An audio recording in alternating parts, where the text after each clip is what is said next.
Welcome to Built to Finish. I'm your host, Stephen Pivnik. Join me each week as we explore the journeys of audacious goal setters. This includes experienced founders, CEOs, and entrepreneurs sharing pivotal moments that propel their success. We'll also be talking with endurance athletes who push the limits of physical and mental ability. This show is brought to you by Acresis, offering tailored, high-impact advisory services to help founders get to their finish line with a strategic acquisition or majority investor recapitalization. Let's get started. Welcome back to another episode of Built to Finish. Today's guest is an expert on psychology and persuasion. He has delivered hundreds of keynotes across 4 continents to share his knowledge and insights on the topic. He is the best-selling author of multiple books, including his latest, Primal Dating. Mesh, welcome back to the show. Thanks so much, my friend. Good to be back with you. No, thank you very much for coming on for the second time. I think you're my first repeat guest, so thank you for joining. Oh, well, I'm honored. Awesome. So I'd love to talk about the journey, about your book, but since there's a lot of entrepreneurs that listen to the show, I want to start off with an entrepreneurial question. Yeah.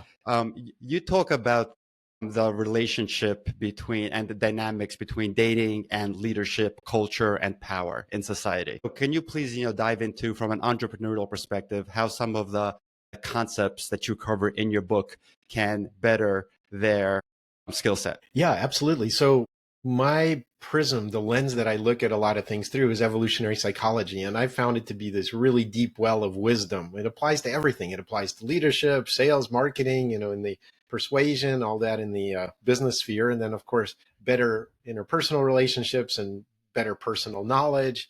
In other words, if you ignore the 250,000-year-old evolutionary history of us and where we picked up all of our characteristics, it's kind of hard to operate. So to me, it's like this foundational thing. And so my last book, which was Unleash Your Primal Brain, Demystifying How We Think and Why We Act, that goes into basically the whole arc of evolution. And a lot of it can be applied to entrepreneurship. So one of the keys that I work with companies on, this primal company executive advisory, is we work on things like personal purpose, creating the culture of your tribe, initiating people intentionally into your tribe. There are well understood mechanisms to bond any group. I don't care if you're starting a book club, a top performing company, an elite military unit, the mechanics of that are all the same. What you bond around, the culture that you bond around is different, but the mechanics are the same. And so I'm bringing this evolutionary psychology perspective to business, to personal relationships, and to personal development. Great. So now going back to the book, what possessed you to write this, and what was that journey like? Well, I guess, again, it seems maybe it's a little far afield from all of it, my online marketing stuff. I ran a digital marketing agency, and we created over 1.2 billion in value for clients all over the world, like the Googles, Expedias, and Nestle's, and so on. Relationships are really the thing that caught everyone's eye. So again, in Unleash Your Primal Brain, there was a chapter about gender differences, how men and women select each other, speaking from a mating perspective. And then that's the chapter that kept getting the most interest. And so I co-authored the latest book with the brilliant Dr. Lamour Gottlieb, the Primal Dating book. By the way, it's not really a dating book. The point is, we wanted to help men and women understand each other better. It's back in the day, there was the book, Men Are From Mars, Women Are From Venus. Yep, I remember that. Kind of pseudoscience-y, but so we're trying to put that in a very funny, digestible, direct way into a book about men's and women's dynamics. And so take off all the cultural layers, and what are we like as a species? We're not monogamous, at least not lifelong monogamous. We're highly jealous. There's all of this stuff. And so we look at the roots of that and then say, how did modern society distort things and make things even worse? And then we have a guide for men and a guide for women. And you should really read the whole book. We've had people that are married read it in long-term relationships. Again, it's not a dating book. There's some tactical dating advice, but it's really, like I said, for men and women to understand each other better. That's our goal. I understand. So on that topic, what do you think is the biggest hurdle, men and women need to overcome in order to establish better relationships between themselves? Ooh, well, again, we got a whole book on that. Give me the biggest one or two. Let's just talk about even the assumption is that they need the same advice, and that's not true. So men and women are radically different. So there's two key points of the book. One is that we're really different by sex because we bred each other and evolved each other for complementary but very different needs. And the other thing is this stuff really varies by life stage a lot, even within whether you're a man or a woman is going to wildly vary by life stage. So on the major differences by sex, it's pretty simple. We have big-headed, useless babies that take a long time to learn the culture around us, which means that they need a lot of caretaking, which means that if the woman's going to take the risk to pump out a bowling ball and then raise it for a decade or two or three, depending if your kid boomerangs back to the basement, then she needs to have a consistent provider. So essentially, women bred men to be risk takers. On any dimension, if you look at any psychological or behavioral dimension, on average, men and women are the same. That's where the center of the bell curve is. What's different is the spread of that bell curve. So women, because they're risk averse, tend to cluster tightly together. Whereas men, in any dimension, let's take intelligence, you have more idiots and more geniuses. You have more cowards and more heroes. Women said, like, we're just going to roll the dice with you men and we're going to skim the cream and take the best one. That's called hypergamy, where women are selecting their single best option and that person better be able to make their life better for them. And so the end result is pretty stark. So we know it's like mitochondrial DNA through the mother, sorry to get all sciencey, and of course Y chromosome is through the father's line. Here's what we know. In our genetic past, there were half as many men as women. Women get more opportunities to reproduce, and men are shut out unless they're top performing guys. So there's that risk thing that we were talking about. Women bred men to be risk takers, men bred women to be less risk averse and to select the risk taking best man. Interesting. So how does somebody recover? So let's say time goes by, like you said, with 10, 20, 30 years, the risk takers aren't making it like in society, within their families, within their social circles.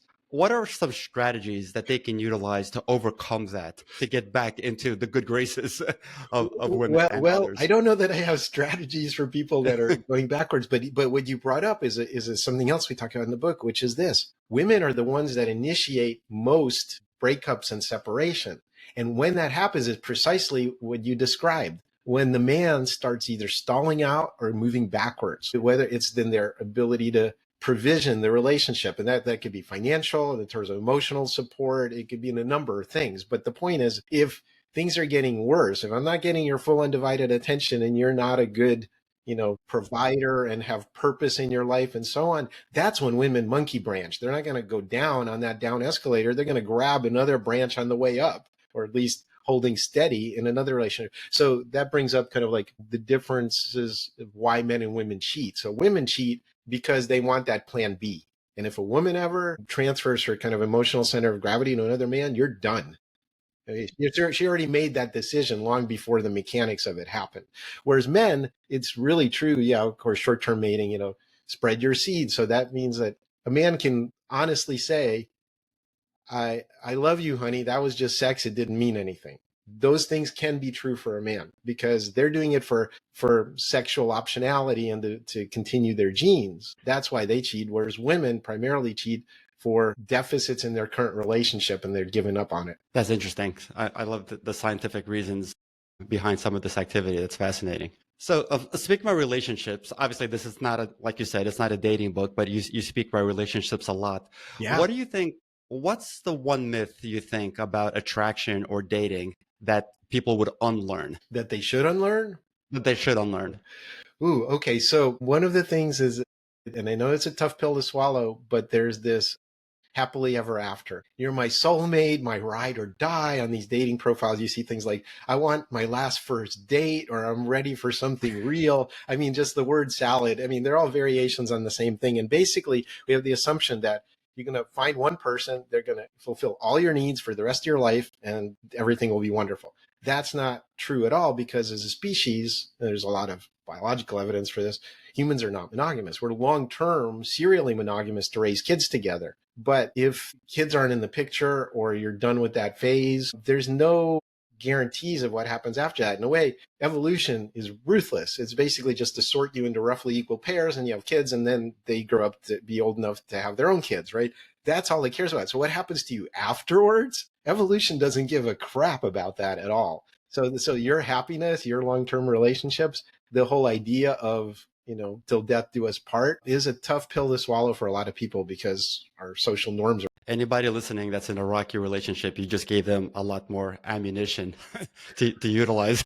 Well, okay, so I don't mean to say we're just prisoners of our genes or our evolution either, because there are a lot of you can, if you're an open person, if you're curious, if you're learning, if you're into personal development, then you can say, yes, I love this person, I care about them, and I'm going to use the mirror of that relationship to as my place, the arena of my self-improvement. And no matter what, I'm going to stay in it. And we're going to learn and grow from each other. And if you have two like-minded people and a lot of luck and some other stuff, you can have a long-lasting relationship that you get huge meaning and value out of. So I'm not precluding that. I'm just saying that's not the default. There's that thing about 50% divorce rates.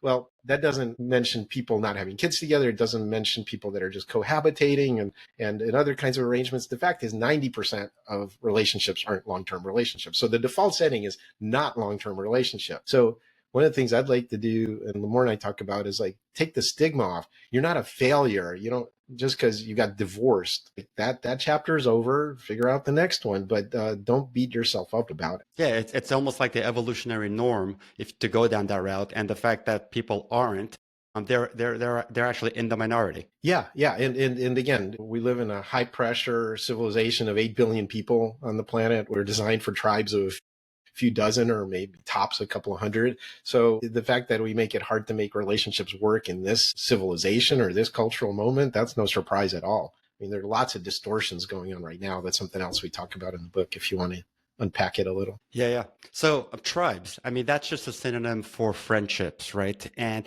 it's interesting. Literally a few hours ago, I just heard Simon Sinek in an interview, and he mentioned how there's a myriad of books on how to parent, how to be a leader, how to fill in the blank, almost anything. There's almost nothing written on friendship and how to be a good friend, a better friend, and how to increase your relationships with friends. So dating is just another form of friendship. Obviously, it's more intimate, but it's just friendship. Do you agree with his findings that there could be more out there on the topic of friendships to So, improve them? I'd love to talk about like what tribe really means from, again, an evolutionary standpoint. And I'm going to push back on your definition that an intimate relationship is just another form of a relationship or friendship, because I don't agree with that. So in terms of what we evolved for, there's a famous sociologist, anthropologist, Robin Dunbar, and he came up with his famous Dunbar number. Basically, he said that the reason we have a prefrontal cortex is to understand the complexity of social relationships around us. And different species have different sizes of that relative to their body. Humans are by far the most social creatures on the planet. So we're designed to be in tribes of about 100 to 200 people. And what that means is we have personal knowledge of everyone in the tribe. So we can keep a mental model of that updated. Okay, so if I go into business with you, but your cousin is a jerk and my wife doesn't like his wife, I can model all of that in a small enough group. And you find this in Roman legions and the modern day military companies. There are 100 to 200 people. That's the limit of that, where you don't need formal rules or bureaucracy or compliance mechanisms or violence to keep the tribe together. You have personal knowledge of everyone in the tribe. So that's what we're designed for. Wandering around the plains of East Africa with a few dozen people, probably a third of them are somewhat related to us genetically. Okay. So friendship isn't a requirement. There's always inter-tribe competition, and there's definitely against other tribes competition that defined our psychology. So there's a pecking order internally and externally from the tribe. Exactly. So internally, there's always the dominance. Like, they've shown that high status people, their testosterone goes up, low status people, their testosterone drops.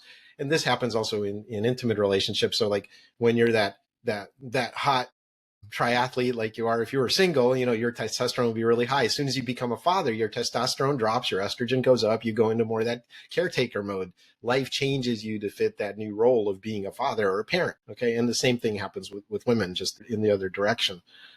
So there's always a pecking order inside of any mammalian tribe. Okay. Whether it's a herd of buffalo or human beings, but there's also this need to be against other tribes. So our tribal package, our culture, is our survival mechanism. So what the sum total of all the knowledge of those people in your wandering tribe is your survival edge. So the Inuits in the Arctic have a very different package than the Aboriginal Australians in the desert. And you can't transfer one to the other. You can't take what you know on Long Island in New York and expect that to work in, some kind of rural village in Romania. It just won't work. We basically learn our cultural package and we learn to fight against other tribes because they're usually dangerous. They can outbreed us, they can kill us, they can enslave us, they can, it's not good. There are 1,000 times fewer people on the planet. And, if you ever met another tribe of humans, you had to be on your guard. And so it's very important for us to be team players, and rather than even like experience things with our direct experience, we'll override that in order to be a good team player, which is where political polarization and a lot of other things come from as well. Hey everyone, just a quick reminder that the Built to Finish podcast is brought to you by Acresis. Acresis have helped over 30 founders generate over $1 billion in wealth via strategic acquisitions or investor recapitalizations. If you're the owner of a middle market company and want to explore what a potential exit will look like for you so that you can finally realize the value of what you've been working so hard on, please do contact Acresis via the website acresis.com or hit me up on LinkedIn for more information at Stephen Pivnik. Now, back to the show. Got it. So yeah, I haven't lived on Long Island long enough yet to establish the accent. I figure I could give you crap, being on the West Coast these days. When we first came to the US, we first lived in Albany, New York. So I've certainly spent enough time in the city. Good old days. So what criticisms have you received, if any, to applying the evolutionary psychology-based approaches to relationships that you speak about in the book? Oh, are you kidding? We could spend a couple hours on this. So basically, no one wants... I knew I would hit a nerve with that one. Yeah, no one wants to hear the down the middle version. If we're just saying this is our tendencies as human beings, it's what we evolved for, understand how these things operate and how men and women have these competing needs in the sexual marketplace to pair up and stuff and maintain relationships. Both extremes reject that. So you have on the one side, progressive feminists, shock troopers that are like, this is all the fault of the patriarchy and you don't need a man, or they're either a rapist or they're useless. Okay, that's one view. And then you have on the other side, you have like the red pill goblins, the manosphere, they're like, you just like treat women like dirt and they'll all want you and, just like screw them, as many of them as you can. That's essentially the default setting, that the meaning of an intimate connection is just sex. And both of those, they'll fight for they'll die on those hills. They'll fight for their right to believe that. And they don't want to just have a more nuanced view. So our whole point with this book is just, you need empathy. You need to understand both yourself and the other sex. And you need to come at it from this kind of neutral, these are the tendencies. So peeling off basically the cultural layers is the hardest thing for people, because they're so powerful and they're built into us so we can survive. Wow, you definitely unpack a lot in this book. So knowing what you know now, what advice would you give your younger self? Okay, I'm going to broaden that out just because I can. Sure. I have a son and a daughter, and I'd give them different advice. So as I mentioned, there are two things that are different. There's the across genders differences, which are massive and asymmetric, and different strategies, long and short term, for selecting people and attracting people. And then there's the by life stage differences, and those are also very different. So if you can think of, we have this chapter in the book called Crossing Curves. People's, on average, how desirable other people find you, sexual marketplace values, the term, varies a lot by life stage. So for a woman, it's highest when she's young and fertile. No surprise, because it takes a long time to have big-headed babies and raise them, right? So you're the biggest fall off is between 20 and 40. So you start super high. Women are essentially handed their relationship power. It takes them a while to figure out how to wield it. But young, attractive women lose value the rest of their lives. And people don't want to hear that. So you have a lot of middle-aged, accomplished women that are like, well, I got my career, I make good money, I own my house, I still look good in my Lululemons at yoga class, right? And they think that gives them extra credit. It doesn't. At best, it's neutral from the standpoint of a man and what they're looking for. There's no replacing those couple of decades that they took creating that and the trade-off was negative. So the crossover point's at 30, okay? And men, conversely, they're struggling. Young men are useless. No, I mean that seriously. They're useless to women because they're getting propositioned by better provisioning older, more established men, and they're useless to other men. Like if you had my 20-year-old son walk in, like, what do you know? I mean, I have to teach you and train you and mentor you to make you into something useful, right? So for men, it's the curve goes in the opposite direction. It starts low and goes high, this flat peak between 40 and 60, 50 being like the top of it. But basically, the strategies are different. So if you cross over at 30, which by the way is the age that women's first marriage has moved to in the United States, now 29 and a half from low 20s a few decades ago. So they're waiting until the last minute where they have is the same power as the average man, right? In terms of desirability. And so if that's happening, then what can you do? Well, if you're a young guy, the advice would be work on two things. Work on how to attract and enter into relationships with women. And I don't mean like game or pickup tricks. I mean, just like the cadence of all that. If you enter into relationships, you break up, you feel in love, you fall out of love, all of that. Work on that, approaching women, keeping women happy, whatever that means. And then also work on provisioning. Work on being a desirable option, the best option that a particular woman would want. And both of those take grinding. It takes decades, a couple of decades to do that. So my advice to my son would be don't settle for the first woman that comes along that'll have sex with you. Because even though that seems hard to get when you're young, that's not the reason you're getting better every day. And for my daughter, it'd be the opposite. It's like, yeah, you can have a career. By the way, she's majoring in computer engineering and she's the smartest one, is much smarter than I am. I love it. Yeah. And she'll have a great career, but then there's a trade-off and you don't get anything for free. If you decide to put career first, you may not have the same optionality with quality men later. So, but you can do it the other way. You can find a high value mate while you're at the top of the market, if you will, and then go back and have a career. That's certainly possible, but it doesn't always work the other way around. And so there are a lot of lonely, successful women. So successful women and young men, they're not having a good time right now. And all the Chads, the top 5, 10% guys, they're going to town and they have infinite optionality and they'll never settle for any one person anyway. So good luck with all the women chasing them. I love it. Sad but true. So you mentioned lonely. With all the optionality and technology and just everything going on in the world today, do you think people are more or less lonely as a whole? Ooh, clearly more lonely. Yeah. And part of that is because we're in this online world. And, so think about it this way. So again, this is very, very crude and cartoonish, but if men want sex with desirable, high quality partners and women want resourcing from high status men, then both of those can happen online in weird ways. So for men, like you want sexual optionality, great. You could have a couple of Victoria's Secret model doing whatever you want. And if you want to include a couple of goats, okay, there you go. That's porn. Oh boy. And a lot of men are addicted to porn. Okay. On the other side, you have women that are traditionally would say, I need $1 million from one man, or I can, I'm young and attractive, so I'll bend over and pretend to do yoga poses. And then on my OnlyFans account, I'll get $1 from 1 million men. That's also an option. So what's the net effect of that? They're kind of getting their needs sort of met in some really weird, bizarre, unsatisfying way, but it makes it that much less likely that they'll go out into the world, meet somebody and have an actual relationship. And there's no substitute for that. So the bottom line is technology is creating more loneliness, not less, clearly. Yeah, that's really, really unfortunate. And it's almost like there's a virus out there and there's like no cure in sight. Do you see this changing and evolving, or do you see the status quo for the foreseeable future? I actually, we have some personal closing thoughts in the book in the last chapter, and I actually see things getting worse. It was only as we were wrapping up the book that I realized that this really goes to a very deep civilization ending level. I mean, as the same way that human numbers went up exponentially, and that's what we're used to for all of history, all of recorded history, it's going to flip. Right now, the world as a whole is about steady state.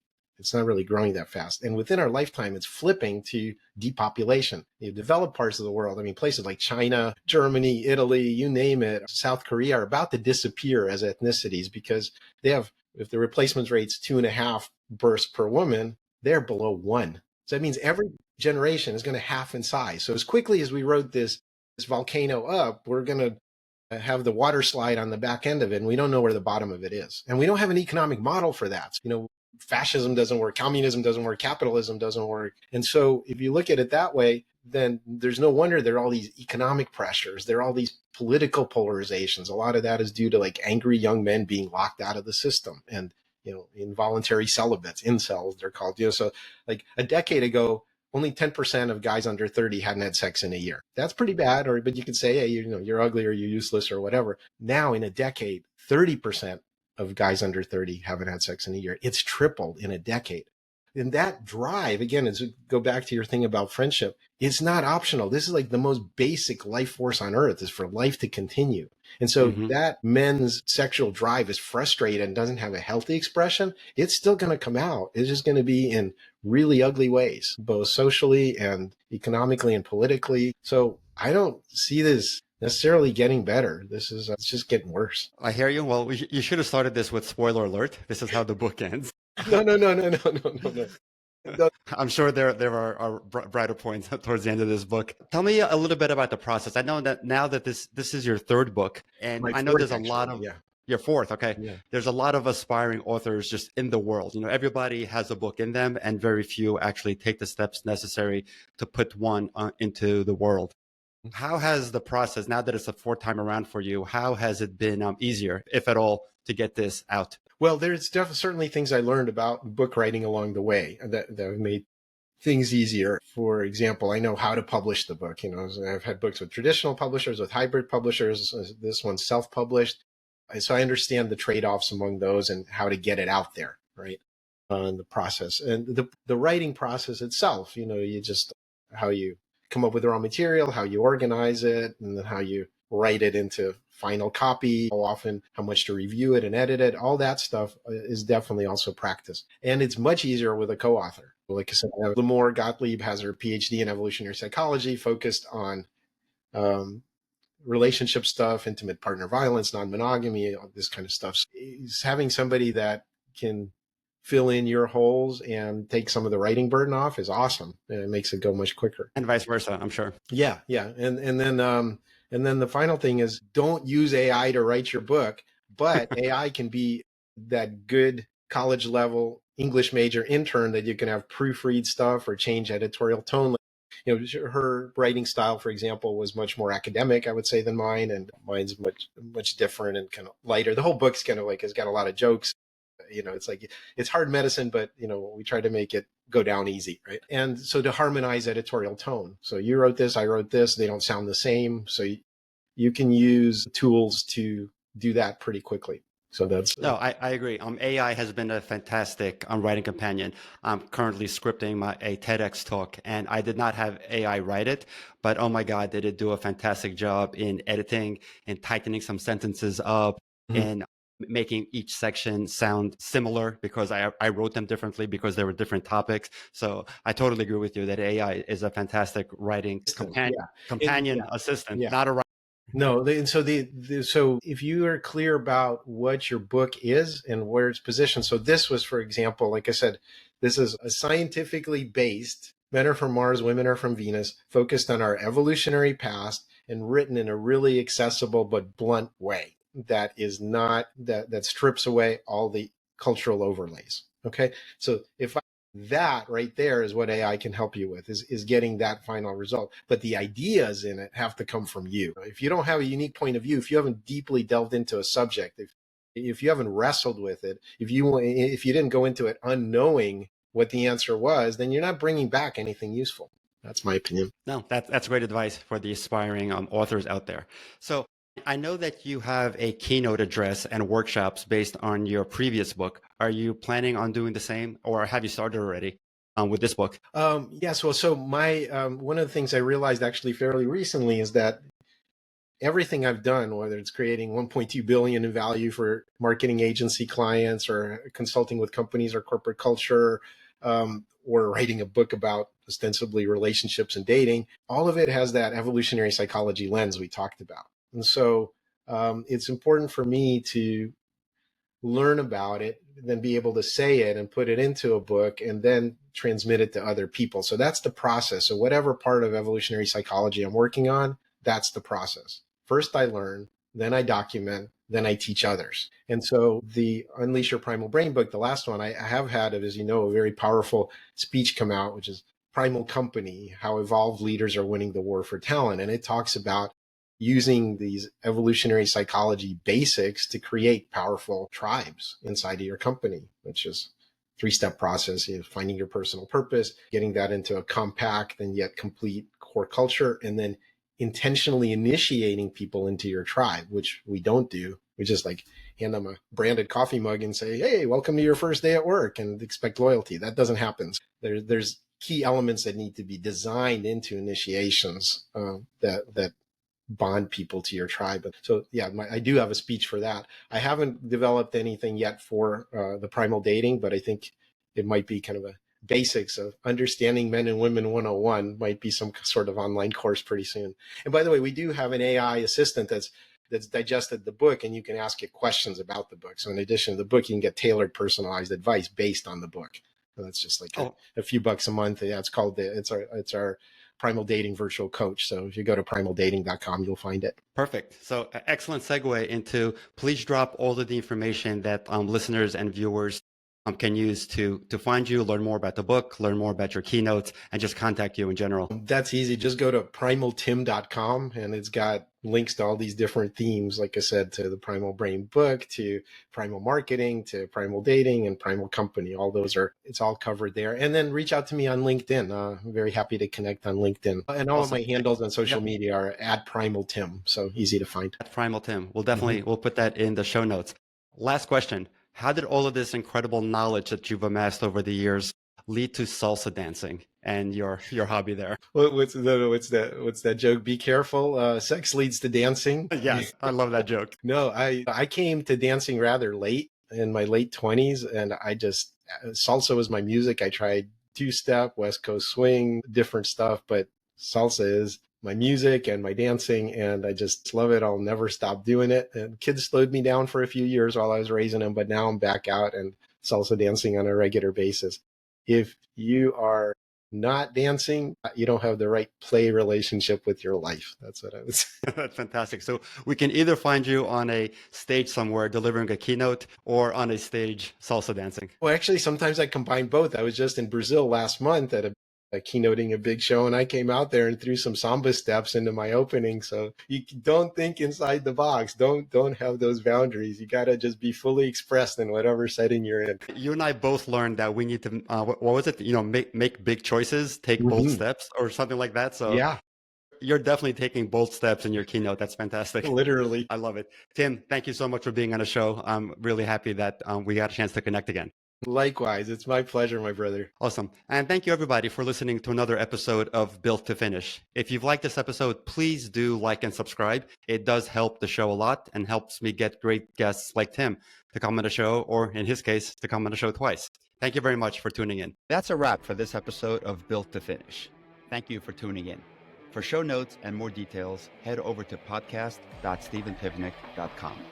Special thank you to our sponsor, Accresis, offering tailored, high-impact advisory services to help founders get to their finish line with a strategic acquisition or majority investor recapitalization. Catch you next week.